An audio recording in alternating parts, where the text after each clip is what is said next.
nga natin, ang New Leaf ay matatagpuan sa 13 Martires, Cavite. Alam nyo ba na 4.7 kilometers lang ang Cavite Provincial Capital at ang 13 Martires SM sa New Leaf Project. Wala pang 5 minutes, andun ka na sa future bahay mo. Magandang buhay sa inyo mga ka-overseas Filipino winners!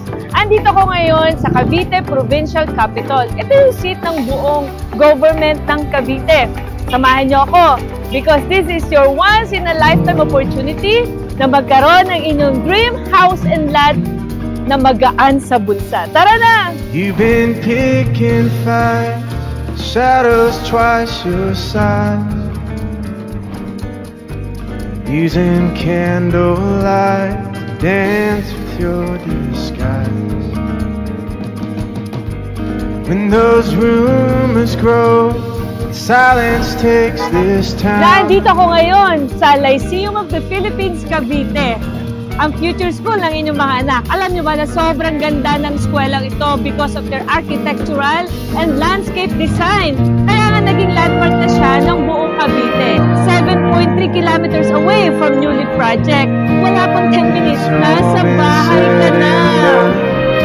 You can't help but wonder why.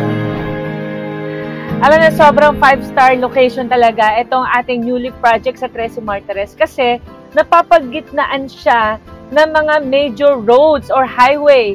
Unang-una, halimbawa galing kang Alabang, using the open canal, 37 kilometers away lang from Alabang.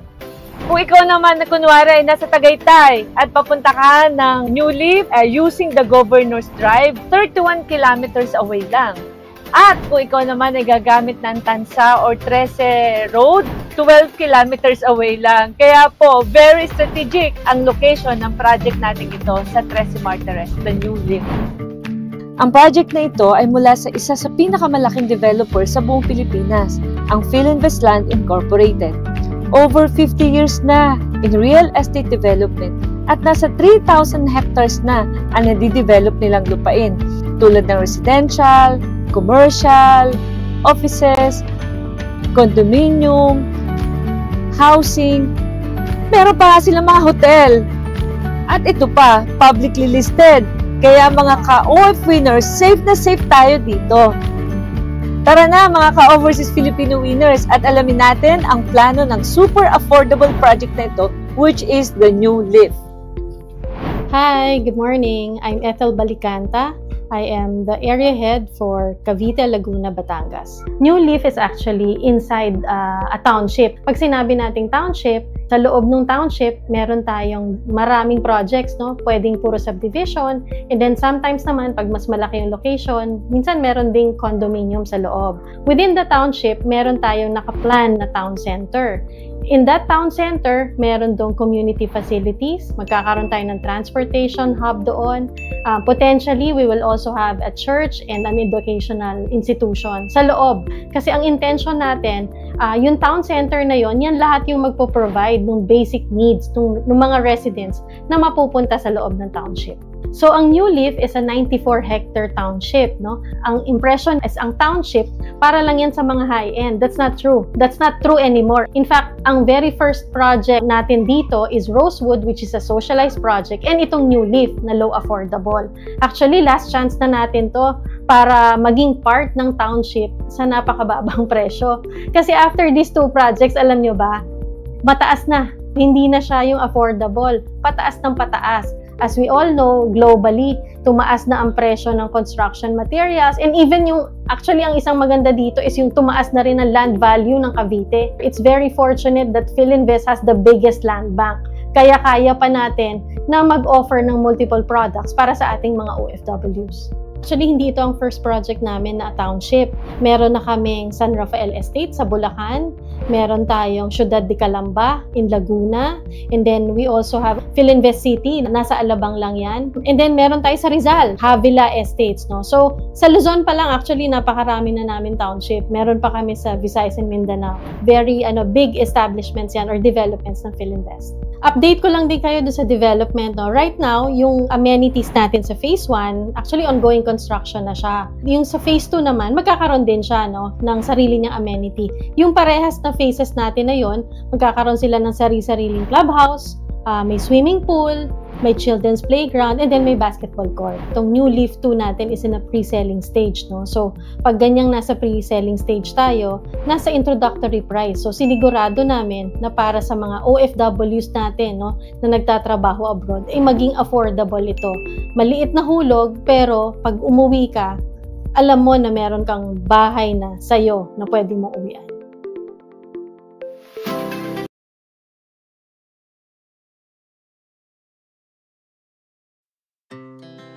Our hearts beat to the city streets.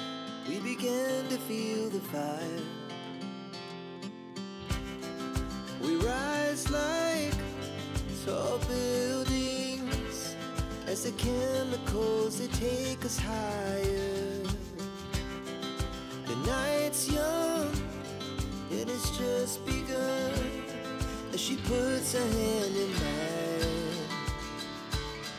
We wanna chase the night, wanna dance to the light, pull the stars from the sky, just two hearts running wild. Never sleep, never stop, as we shout from the top. We're gonna be two hearts running wild.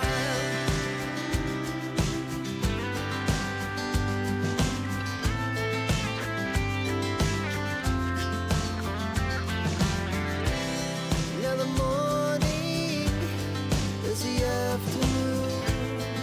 We lay awake in bed. The laughs so loud as the hours pass. We're gonna do it all again. We wanna chase the night, wanna dance to the light, pull the stars from the sky, just two hearts running wild. Never sleep, never stop, as we shout from the top. We're gonna be, we're gonna be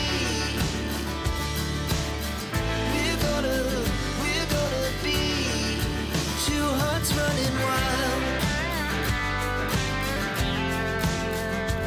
Una, marami ang namamatay sa maling akala.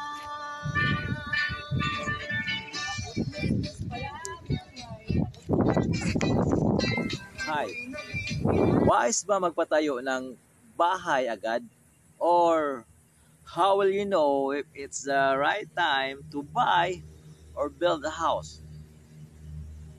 Well, today I'm gonna discuss something na nasa perception ko, idea ko. Hashtag OFW friends. Working like 5, 10, or even 20 years working abroad. It's sad. And trust it, a lot of them, you're asking, bakit di maka-uwi-uwi sa Pilipinas?